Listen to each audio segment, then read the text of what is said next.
هلال ابن حبان رحمه الله می فرماید از سعید ابن جبیر رحمه الله پرسیدم که ای ابو عبدالله، هلاکت و نابودی مردم کی معلوم می شود؟ فرمودند وقتی که عالمهایشان فوت کنند.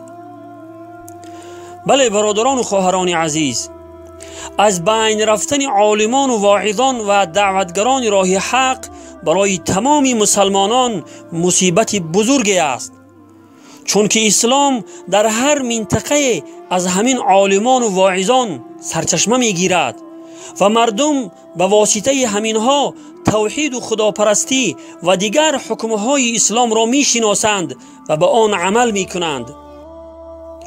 یک عالم در بین مردم به مثل یک پیامبر است که مردم را به سوی حق و کارهای نیک دعوت می کند.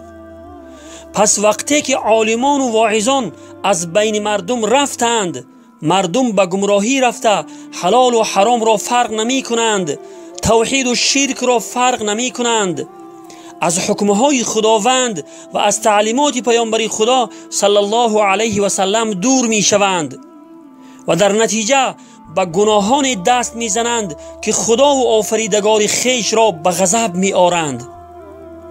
و این معلوم است که هر قوم و ملتی که الله مقتدر را به غضب می آرند، تباهی و بربادی و هلاکت سرنوشت آنهاست.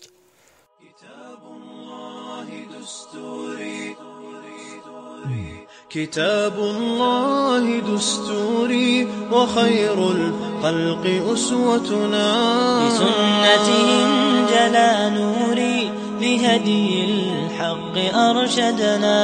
كتاب الله دستوري وخير الخلق أسوتنا، بسنته جلا نوري.